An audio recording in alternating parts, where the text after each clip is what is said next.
First lip lining చేసుకుంటున్నాను. దాని తర్వాత అయితే లిప్స్టిక్ వేసుకున్నాను. సో నా లిప్స్టిక్స్ అయితే మా బాబు అన్నీ పాడేసాడండి. నేను పెట్టుకునేది అయితే నా ఫేవరెట్ అనమాట, మ్యాట్ లిప్స్టిక్.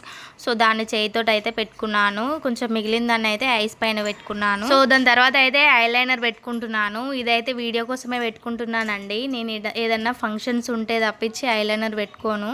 సో ఈరోజు అయితే పెట్టుకుంటున్నాను. తర్వాత అయితే కాటుక చాలా ఇష్టం నాకు, మంచి లుక్ కనిపిస్తుంది కాటుక పెట్టిన తర్వాత. సో తర్వాత టిక్లీ పెట్టుకొని ఇయర్ రింగ్స్ అయితే పెట్టుకుంటున్నాను. ఇయర్ రింగ్స్ అయితే నాకు ఫేవరెట్ అండి. ఇంకా తర్వాత వచ్చేసి హెయిర్ స్టైల్ అనమాట. ఎక్కువగా హడావిడి ఏం చేయను, సింపుల్గా వేసుకుంటాను ఇలా. ఎందుకంటే ఇదే సింపుల్గా బాగుంటుంది హెయిర్ స్టైలు. కొంచెం మాడు కనిపిస్తుంది, వెంట్రుకలు ముందుకు అనుకుంటే మంచిగా కనిపిస్తుంది. తర్వాత ఇంకా మన సిగ్నేచర్ సింధూరం పెట్టుకోవాలి కంపల్సరీ. ఇంకా లాస్ట్లో లిప్స్ మాయిశ్చరైజింగ్గా ఉండాలి కాబట్టి లిప్ బామ్